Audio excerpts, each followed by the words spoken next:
Hey guys, in this video, we are going to show you how to fix a suspended TikTok account. Sometimes, TikTok accounts get suspended for violating the platform's community guidelines, such as posting inappropriate content, spam, or copyright violations.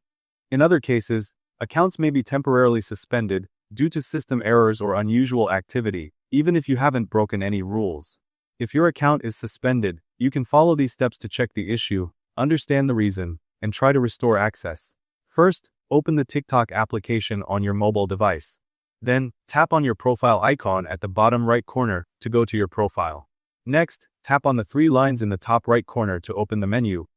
Here, tap on Settings and Privacy, scroll down and tap on Support. This section helps you find solutions for account issues and other problems. Now, tap on Safety Center. Here, tap on Community Guidelines and read them carefully. Understanding these rules will help you know why your account might have been suspended and avoid future violations. After checking the guidelines, go back and tap on Inbox. Then, tap on System Notifications. Check this section to see if TikTok has sent any notifications or messages explaining why your account was suspended. Refresh the page to make sure you see the latest messages. Sometimes, TikTok may provide instructions to recover your account or appeal the suspension here. Thank you guys so much for watching. I hope you got some value. See you at the next one.